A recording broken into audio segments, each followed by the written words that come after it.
오늘 본문은 여호와의 언약궤를 지성소에 옮겨놓고 솔로몬이 이스라엘 백성들에게 짧게 고백하고 연설하는 내용처럼 보여집니다.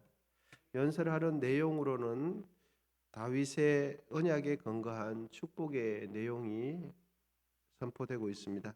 14절에 보시면 얼굴을 돌이켜 이스라엘 온 회중을 위하여 축복하니 이런 내용이 있습니다.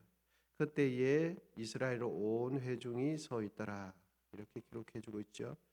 본문에서 솔로몬이 말하는 내용 중에서 눈에 띄는 부분이 있는데 그것은 성전을 다 건축하고 난 뒤에 완공된 성전과 관련해서 하나님과 아버지 다윗과의 맺은 언약의 결과로서 이 성전이 건축되었다. 이렇게 자신이 성전을 건축하고 결과를 그렇게 연결하고 시키고 있다는 점이 매우 눈에 띄고 있습니다. 여러분 본문 20절에 보시면 이렇게 기록되어 있습니다. 이제 여호와께서 말씀하신 대로 이루시도다. 그 다음에 하는 말이 내가 여호와께서 말씀하신 대로 내 아버지 다윗을 이어서 일어나 이스라엘의 왕위에 앉고 이스라엘 하나님 여호와의 이름을 위하여 성전을 건축하고. 그러니까 솔로몬이 왕위에 앉게 된 것은 누구의 뜻입니까? 하나님의 뜻이라는 것을 알 수가 있고, 그리고 이렇게 성전을 아름답게 만들어 놨는데 이 만들어 난 것이 누구의 뜻입니까? 하나님과 아버지 다윗 왕과의 맺은 언약 때문이라는 것을 말씀해 주고 있는 것입니다. 그럼 하나님은 아버지 다윗이 되는 다윗 왕과 언약을 언제 맺었고 어떻게 해서 맺어지게 되었는가 하는 것이죠. 그것은 사무엘하 7장 12절, 13절 그 아랫부분에 보면 내용이 쭉 기록되어 있는데 사무엘하 7장은 매우 중요한 부분입니다. 그래서 12절, 13절을 읽어드리면 내 수완이 차서 할 때 이 내는 다윗을 이야기하는 겁니다. 다윗의 수완이 차서 그 다음에 다윗이 조상들과 함께 누울 때에 내가 할 때는 이때는 하나님이십니다. 하나님께서 다윗 너의 몸에서 날씨를 너의 뒤에 세워 그의 나라를 견고하게 하리라 이렇게 해주고 13절에는 그는 내 이름을 위하여 할 때 이 내는 하나님이 되십니다. 하나님의 이름을 위하여 집을 건축할 것이요 하나님께서는 그의 나라 왕위를 영원히 견고하게 하리라 라고 기록해 주고 있습니다. 솔로몬 왕이 생각하기를 자신이 하나님을 위하여 성전을 건축하게 된 근본적인 이유는 자기가 수고해서 자기 때문이 아니라 하나님과 아버지 다윗과의 맺은 언약 때문이라는 것을 명확하게 성전을 건축하고 난 뒤에 많은 사람들이 보는 앞에서 고백하고 연설할 때에 이 부분을 꼭 언급을 합니다. 다윗 왕은 성전 건축에 대한 간절한 소원을 품고 있었죠. 그래서 자기가 혹시 기회가 되면 하나님께서 가실 처소 성전을 건축하게 되는 일이 있지 않을까라고 생각하고 성전 건축에 필요한 물품들을 많이 준비를 해 두었습니다. 그래서 평소에 다윗의 마음은 이러했습니다. 나는 백향목 궁에 살거늘 여호와의 궤는 휘장 가운데 있도다. 그러니까 자기는 자신의 궁을 예루살렘 성을 빼앗아서 좋은 대궐 같은 집에 사는데 하나님의 집 법궤를 거치해 둔 그곳은 휘장 성막 아주 초라한 곳에 있으니까 하나님 앞에 늘 미안했던 마음이 있었습니다. 그래서 자신은 좋은 왕궁에 있는데 법궤를 보관하는 그 성막은 초라할 때 거지없으니까 매우 안타까워했던 것 같습니다. 그런데 하나님께서는 다윗의 그런 마음을 아시고 그런 마음을 품은 다윗을 굉장히 기뻐하시고 하나님께서 협조케 하셨던 모양 같습니다. 하나님께서는 이러한 다윗의 마음을 아시고는 도리어 하나님께서 다윗을 위해 집을 지어 줄 것이다. 이렇게 하나님께서 약속해 주셨습니다. 다윗은 하나님의 법궤가 있는 것이 너무 초라해서 어떻게 해서라도 하나님을 위해서 좋은 집을 지어 드려야 할 텐데 이런 마음을 품고 있었는데 오히려 하나님께서 다윗에게 복을 주셔서 다윗의 그 후손들에게 대대로 왕위에 오르게 하고 또 이렇게 성전을 건축할 수 있도록 허락해 주신 것입니다. 그 약속이 바로 사무엘하 7장 16절 그 유명한 다윗 언약의 구절인데, 내 집과 내 나라가 내 앞에서 영원히 보존되고 내 왕위가 견고하리라. 하나님께서 다윗의 마음속에 품은 마음을 아시고 다윗에게 너의 후손을 영원히 왕위가 떠나지 않도록 그의 가문을 세워 주신 것입니다. 여러분, 하나님은 사람을 보시고 평가하실 때 무엇을 보시고 무엇을 따라서 평가하십니까? 다윗의 마음 중심을 보셨듯이 우리의 마음 중심을 보십니다. 그리고 그 마음 중심을 보시고 평가를 하세요. 다윗은 아직 하나님을 위해서 집을 지어주지 않았습니다. 성전을 건축하지 않았습니다. 다만 무엇을 품고 있습니까? 하나님을 위해서 나는 좋은 집이 있는데, 나는 대궐 같은 집에서 있는데 하나님의 법궤는 가죽으로 된 텐트 안에 있으니까 그것이 너무너무 죄송스러웠던 거예요. 그래서 언젠가 기회가 되면 하나님을 위해서 성전을 지어드려야 될 텐데, 이 마음을 품은 걸 보시고 오히려 하나님께서 그런 마음을 품은 다윗에게 나라를 세워주셨어요. 또한 하나님께서는 이 땅에 하나님의 역사를 이어가실 때 어떻게 역사를 이어가시는가를 통해, 어떻게 역사를 이어가는 것도 오늘 본문을 통해서 알 수가 있는데, 여러분, 하나님께서는 이 땅에 하나님의 역사를 어떻게 이어가십니까? 만들어 가십니까? 그것은 하나님을 사랑하는 이들의 마음속에 소원을 두시고 행하십니다. 하나님은 이 땅의 역사를 어떻게 이어가시는가? 사람을 통해서 역사하시는데 어떤 사람입니까? 하나님을 사랑하는 사람을 통해서 역사해 가십니다. 빌립보서 2장 13절에 보면 이런 말씀이 있습니다. 너희 안에서 행하시는 이는 하나님이시니 자기의 기쁘신 뜻을 위하여 너희에게 무엇을 두고 행하십니까? 소원을 두고 행하십니다. 그러니까 하나님의 일을 이 땅에 펼쳐나갈 때에 사람을 통해서 일하시는데, 하나님을 사랑하는 사람을 통해서 일하시고 그의 가슴 속에 주를 위해서 내가 이것을 하고 싶다, 이렇게 마음에 소원을 두시고 일을 행하신다는 사실입니다. 여러분, 하나님의 일을 함에 있어서 가장 중요한 것은 무엇일까요? 주의 몸된 교회를 섬기는 데 있어서 가장 중요한 원리는 무엇일까요? 그것은 바로 자원하는 심령입니다. 아멘이십니까? 자원하는 마음을 다른 말로 표현하면 기뻐서 섬기는 마음입니다. 자원하는 심령을 다른 말로 표현하면 감사해서 섬기는 마음입니다. 자원하는 심령을 다른 말로 표현하면 대가 없이 하나님을 섬기는 것입니다. 그래서 주의 교회를 섬기는 데 있어서, 하나님을 위해서 봉사하는 데 있어서 중요한 섬김의 원리는 기뻐서 섬기고 감사해서 섬기고 대가 없이 섬기는 겁니다. 우리가 교회를 섬기고 봉사하는 이유는 여러분 무엇입니까? 이미 받았기 때문입니다. 무엇을 받았습니까? 이미 구원을 받았고 이미 은혜를 받았기 때문에 그것 감사해서 섬기는 거죠. 아멘이십니까? 이미 구원받았고 이미 은혜를 받아서 기뻐서 섬기는 거예요. 교회를 섬기는 봉사는 책임과 의무감보다 훨씬 더 고차원적입니다. 교회를 섬기는 원리는 이 세상에 있는 책임성, 의무감보다 훨씬 더 고차원적입니다. 이 세상의 일은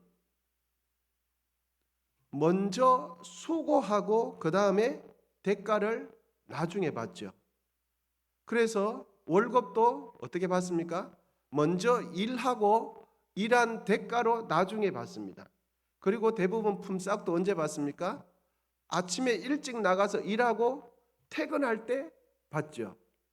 그런데 여러분, 교회에서 이루어지는 섬김과 봉사의 순서는 어떻게 됩니까? 이미 받고 시작합니다. 아멘이십니까? 이미 무엇을 받았습니까? 구원을 받고 은혜를 받고 시작하는 거예요. 이것이 순서가 다른 거예요.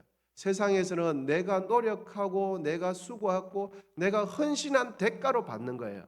그런데 교회 일은 아닙니다.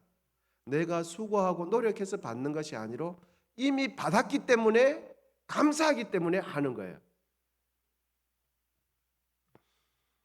그래서 교회의 섬김과 봉사는 하나님으로부터 구원과 은혜를 먼저 받았기 때문에 그것이 받은 것이 고마워서 받은 것이 감사해서 받은 것이 너무 커서 하나님 앞에 뭐라도 나에게 있는 것을 드리고 싶어서 하는 거예요.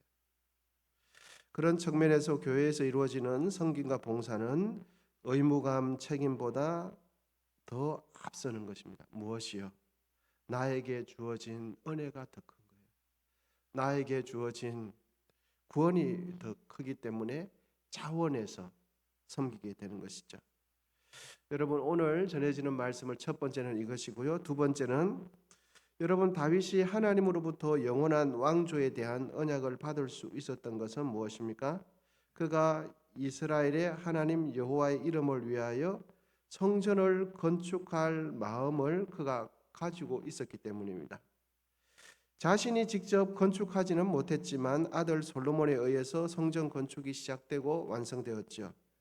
여러분, 그럼 하나님을 위해서 건축하게 되어지는 성전의 핵심은 무엇입니까? 성전이 성전되기 위해서는 누가 계셔야 합니까? 그렇습니다. 성전의 핵심은 하나님이십니다. 그 성전 안에 하나님이 계셔야 하고 임재하신 하나님께서는 자신의 백성을 통치하시고 다스리시기 위해서 성전이 필요한 거예요. 성전의 핵심은 사람이 아닙니다. 하나님이시죠. 그리고 그 성전을 통해서 그 성막을 통해서 하나님께서는 자신의 백성들을 다스리십니다. 그럼 중요한 질문은 이것입니다. 하나님께서는 그럼 어디에 임재하시는가? 이 말은 곧 성전의 핵심은 무엇인가? 라는 질문과도 같은 대답이 될 텐데 여러분, 하나님은 어느 곳에 임재하시고 누구에게 역사하시는가 하는 것입니다.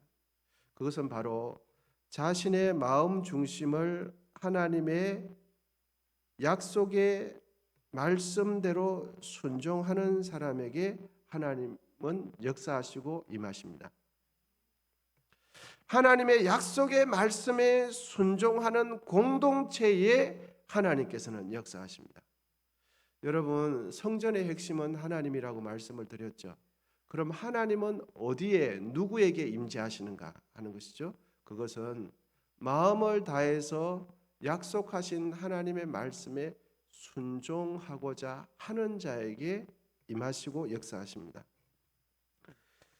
하나님께서는 사람을 다스리실 때, 통치하실 때 무턱대고 다스리시고 무턱대고 축복하시지 않습니다. 어떻게 하나님께서는 다스리십니까? 하나님은 이미 약속하신 말씀 그대로를 가지고 다스리십니다. 하나님께서는 우리에게 복을 주실 때 어떻게 복을 주십니까? 적극적으로 복을 주시지 않고 이미 성경에 기록된 대로 복을 주세요. 그러면 하나님의 복을 받기 위해서는 우리는 어떻게 해야 합니까? 이미 기록된 대로 하나님 말씀대로 하면 복은 임하게 되어 있습니다. 아멘이십니까? 그래서 신명기 28장에 보면 축복과 저주가 되어 있는데 그 전제 조건이 무엇입니까? 하나님 말씀대로 하면입니다. 우리가 기도하면 왜 하나님께서 역사하십니까? 왜 그렇습니까? 하나님께서 약속하셨어요. 기도하면 들어주시겠다고 약속하셨기 때문에 그 약속 때문에 기도하면 응답하시는 겁니다. 하나님께서 왜 예수 믿으면 구원받게 해주겠다고 약속해 주셨습니까? 말씀하십니까? 예수 믿으면 구원받게 해주겠다고 약속해 주셨기 때문에 그렇습니다. 예수 믿으면 죄 용서함 받게 해주겠다고 하나님께서 언약을 하셨습니다. 여러분, 하나님은 누구에게 임재하시고 누구에게 역사하실까요? 하나님 말씀대로 하는 사람에게 역사합니다.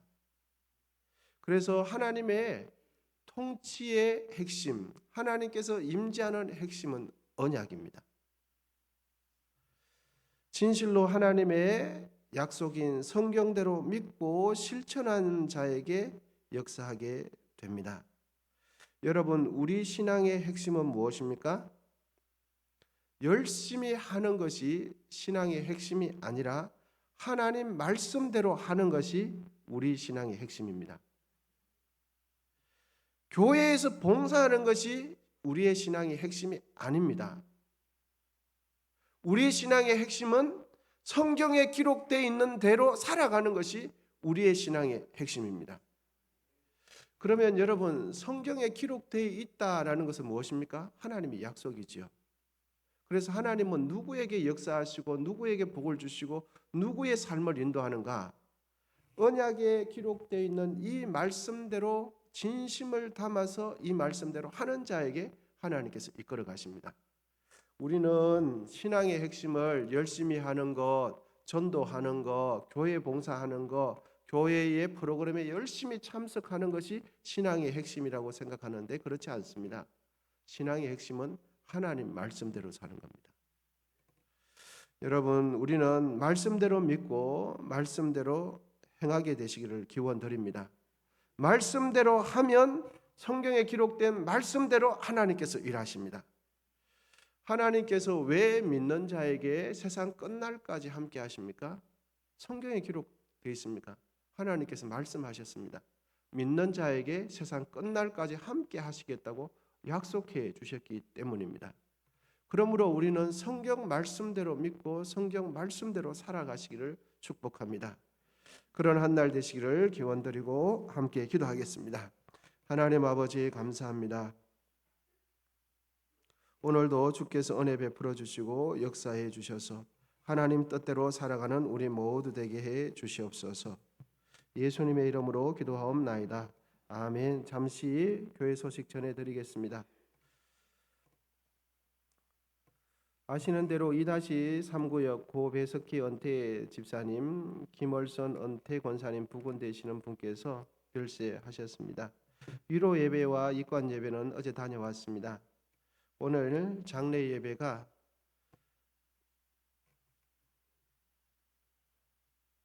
있는데 교회에서 오전 6시 30분에 출발하도록 하겠습니다. 그래서 교통 상황이 아무래도 이렇게 막힐 것 같아서 오가는 길이 그렇게 30분 당겨서 정정 문자가 가기도 했습니다. 오전 7시가 아니고 6시 30분에 잠시 후에 그렇게 출발하도록 하겠습니다. 그래서 교회 차량을 이용하실 분께서는 6시 30분까지 교회 차량이 있는 쪽으로 오시면 되겠습니다. 기도하겠습니다. 이제는 우리 주 예수 그리스도의 은혜와 하나님 아버지의 담없는 사랑과 성령의 교통하심이 하나님의 언약의 말씀대로 순종함으로 언제나 하나님과 동행하기를 사모하는 우리 모두 위에 이제로부터 영원히 함께 하시기를 간절히 축원하옵나이다.